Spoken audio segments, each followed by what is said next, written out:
እንዴት አደራችሁ ይሄን ቪዲዮ ፉል ዴይ ኦፍ ኢቲንግ አረጋውን የፈለኩት ሙሉ ቀን እንደምበላ ማለት ነው የስብ መጠኔን ለመቀነስ የሞከርኩ ያለው ታው ላይ ሶ የስብ መጠኔን ለመቀነስ ቀኑ ሙሉ እንደምበላ ቁርስ ምሳ እራት እና መሃል ላይ ያሉት መክሰስና ሌላኛው ምግብ በቀን 5 4 ነው ብለው ሶ እነሱ ምግቦች አሳያቸዋለሁ እንዴት እንደምሰራቸው ምናምን ነገር ሁሉንም አሳያቸዋለሁ ከዛ ሶ ቤዚካሊ ቀኑ ሙሉ ከኔ ጋር ነው ትሉት ማለት ነው ዛሬ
ሶ ቅድም እንዳያችሁት ኦፕስ የሰራው ነበር እዛ ውስጥ አሁን ደርሷል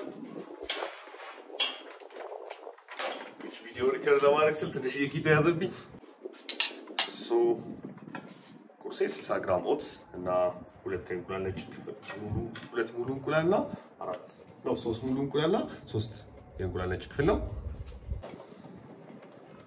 በምግብ አሰራር ዙሪያ ምንም አዲስ ነገር የለውም ማለት ኦትስን ዝም ይቀቅላለሁ ከዛ እንቁላሉን በተሻለ ዝም ይንትለውና ከዛ አንድ ላይ ደባልቂያቸው ነው ብለው ከዛ ሜቢ አፕል ወይ ሙዝ ጨምርበታለሁ ከሁለት አንዱ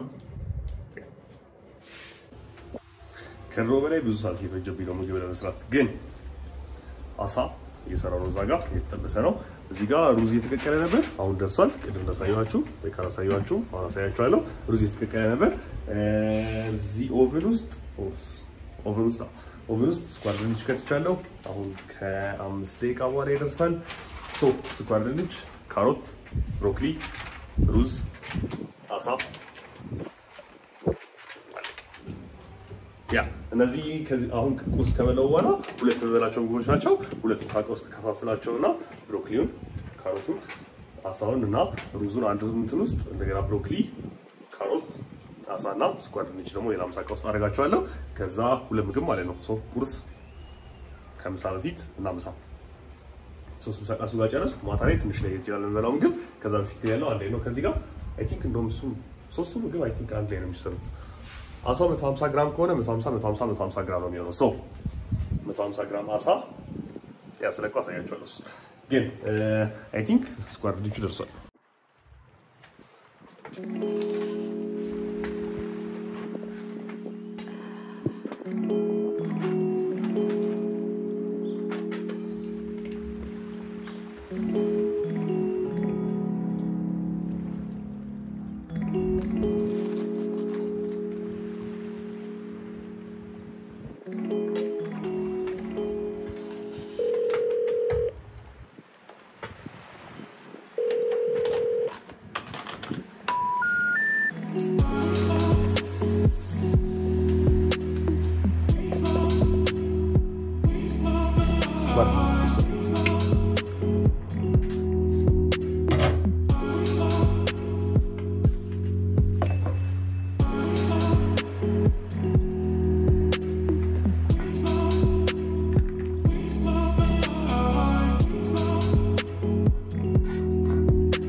So finally ጨርሻለሁ ከብዙ ትርምስ በኋላ ግን አልቆልኛል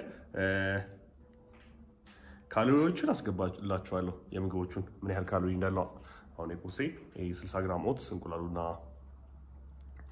አፕሉ የሆነ ቦታ ላይ አስገባላችኋለሁ ከዚህ በቀጥሎ ያሉትን ምርቱን ምክንያቱም እኔ ማወቅ አለብኝ አሁን ላይ አላቃቸው ምራው ምን ያህል ካሎሪ እንደሆነ ያው እነሱ አስገባችኋለሁ ሁሉንም ሶ አሁን ቁርሴ ልበላ ነው Machiavelli io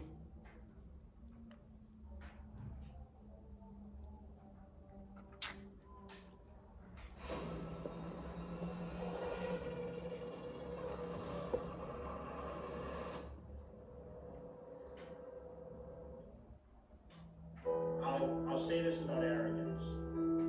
Jake Cutler's the greatest bodybuilder of all time. I never had a lot of self-doubt. Cos'è il vero? Arrogance and I'm just so confident this maybe.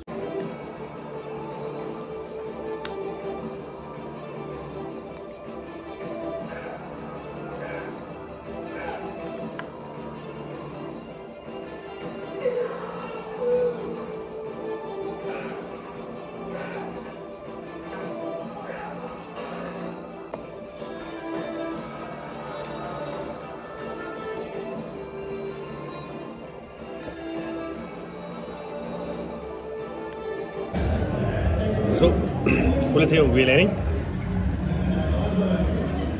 ቅድም የላችሁት 250 ግራም 267 ግራም ስኳር ድንችና 200 ግራም አሳ ከዛ ብሮኮሊና ካሮት የተወሰነ ካሮት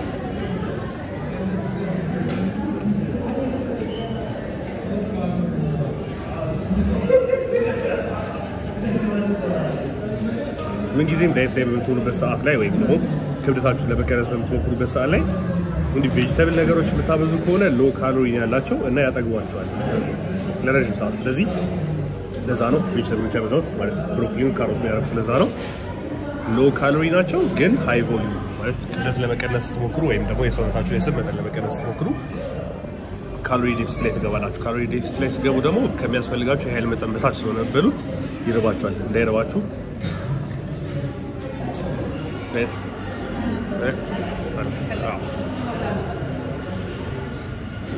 ሳላዝ ነው የሚቀመጠው። ግን እንዳይርባችሁ የምትፈልጉ ከሆነ ቮሊዩማቸው ብዙ የሆነና ካሎሪ መጠናቸው ዝቅ ያሉ ምግቦች የምትበሉ ከሆነ ከሚያስፈልጋቸው የኃይል መጠን በታች እየበላችሁ ግን ብዙ ምግብ ነው የምትበሉት። አንድ ቲፕ እሱ ጋር ካሎሪ መጠኑን የዚህ ምግብ እንደገና ቪዲዮ ላይ አስገባዋለሁ። ቤት ተመልሰናል ከትንሽ መሽከርከር ምናምን በኋላ ግን ቲፕ አሁን ሶስተኛ ምግብ ላይ ነኝ።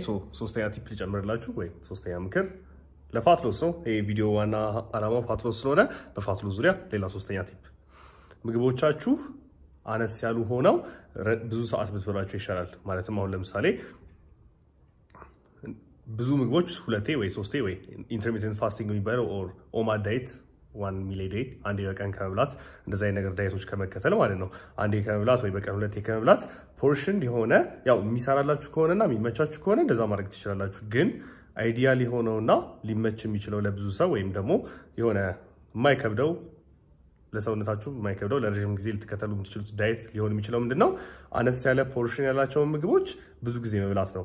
እንደዛ የምታደርጉ ከሆነ በቀን ውስጥ ብዙ ጊዜ አይረባችሁ ማለት ነው። ለምሳሌ አሁን ቁርሴን ከበላው በኋላ ሊርበኝ ሲል እንደገና በልቻለሁ። ከዛ ሁለተኛው ምግብ ከበላው በኋላ እንደገና ሊርበኝ ሲል ደግሜ በልቻለሁ ልበላ ነው።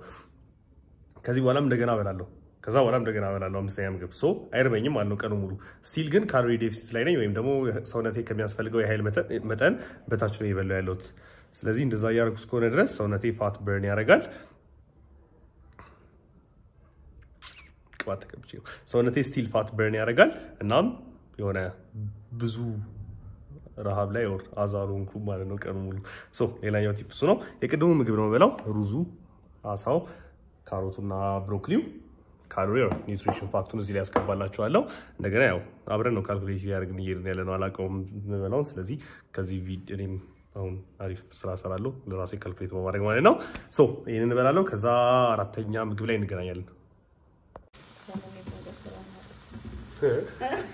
ቡና ማናፈራ ሆነ ዳቦ ገዛለን እንደዋለ ለጥምቀት ያው አልበላም እኮ ያው በቃ ይሄን ብቻ ነው ማለት ነው። አሁን ነገ መቋጠር ሊምሳቃላ እሱና ይሄን ነው ግን ለቤት ነው ማለት ነው። ቡና ቃ ተገዛ ነው ቡና ቃ አውቃ የበቃው የግድ ዛሬ ነበር ነው እንደዚህ ነው እንትን ምግብ ግን ያስፈልጋል። የላስቲክ ያስጠራው ነጭ አዋና በቀላሉ የእንጨት ይሻላል። የጅማ ሚራ የመጨረሻ ምግቤ ላይ ደርሻለሁ እና ልተኛ ነው። አራተኛው ምግብ ዘልዬባችሁ ነበር ግን ከሶስተኛው ጋር ተመሳሳይ ስለሆነ ችግር የለውም። ካሎሪ መጠኑም የፕሮቲን መጠኑ ቤዚካሊ አራተኛው ምግብና ሶስተኛው ምግብ ተመሳሳይ ናቸው። ስለዚህ እሱን አስገባዋለሁ ሁሉም ነገሮች ተመሳሳይ ስለሆኑ። ከዛ አሁን የመጨረሻው ምግብ ሰራይታችሁኛል ግን 100 ግራም የጥጃ ስጋ እና 2 ሙሉ እንቁላል ነው። አንዱ እንቁላል የተቀቀለ ቤት ውስጥ ስለነበረ ዝም ብዬ ጨምሬው ነው። አንዱ እንቁላል አንድ ላይ ጠበስኩት። 2 ሙሉ እንቁላል እና 100 ግራም የጥጃ ስጋ። እንደገና ካሎሪ ቫልዩን አስገባላችኋለሁ እዚህ ጋር። ማታ የስብ መጠናቸው ከፍ ያሉ ምግቦችን የምበላበት ሰዓት ሌሊት ርቦኝ እንዳልነሳ ነው። ምክንያቱም ዳይት ላይ ስለሆነ ያው አሁን ብዙ አልቀነሰም ምግቤ ግን ወደፊት የሚፈጠር ነገር ስለሆነ ነው። ብዙ እንዳይርበኝ የፋት መጠናቸው ከፍ ያሉ ምግቦችን ሁለት አስፔክት አለው ይሄ ነገር። የካርቦሃይድሬት መጠናቸው ከፍ ያሉ ምግቦችን የምትበሉ ከሆነ ብሬናችሁ ይሄ ስቲሙላንቱን የረሃብ ስቲሙላንት ይባላል ቤዚካሊ ሌላ ሳይንስ ነው ውስጥ አልገባበትም ግን እሱን ትሪገር ያደርገዋል። ካርቦሃይድሬት የምትበሉ ከሆነ እሱን ትሪገር ኮርቲዞል ሌቭላችሁ ከፍ ይላል። እሱን የማድረግ እድሉን ይቀንሰዋል ካርቦሃይድሬት የምትበሉ ከሆነ ማለት ነው። ሌላ አስፔክት ኦፍ ይሄ ነገር ደግሞ የስብ መጠኑ ከፍ ያለ ምግብ የምትበሉ ከሆነ ስሎሊ ስለሆነ ዳይጀስት የሚያደርጉት ሌሊት ላይ የመራብ እድል አይኖራችሁም። ኦር ስቲል የሆነ ጠዋት ስነሳ ሆዴ የሆነ ምግብ እንደያዘ አይነት ስሜት ነው የሚሰማኝ። ስለዚህ ምን ይመቸኛል የስብ መጠናቸው ከፍ ያሉ ምግቦች ነው በለው ማታ which is 2 ሙሉ እንቁላል ወደ 10 ግራም ፋት አለው። የጥጃ ስጋው ደግሞ ወደ 11.8 ወር 12 ግራም ስብ አለው። ስለዚህ ሁለቱ ሲደመሩ ብዙ ስብ አገኛለሁ። እነሱን በልቼ ነው የምተኛው። ቶታል ካሎሪ የቀኔን ወር ሙሉ በቀን የተመገብኩት ካሎሪ ስቲል አላውቀውም። ከቪዲዮ ጋር ነው ካልኩሌት የማደርገው። እሱን አስገባዋለሁ ምን ያህል እንደሆነ። ሆፕፉሊ ትንሽ ነው ምክንያቱም አሁን አሪፍ ስሜት የተሰማኝ ነው ያለው ማለት የሆነ ዳይት ላይ እንደሆንኩ የተሰማኝ አይደለም።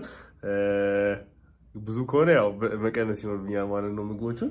ትንሽ ከሆነ በዚሁ እንቀጥለዋለን። ግን አይዋለው ካሎሪ መጠኑ ምን ያህል እንደሆነ ከዛ አስቀባላችኋለሁ። ከዛ ወይ የቀነስኩ እሄዳለሁ ወይ የጨመርኩ እሄዳለሁ። ወደፊት ምን ይሆናል። ስለተከታተላችሁኝ በጣም አመሰግናለሁ። ሰብስክራይብ፣ ሼር፣ ላይክ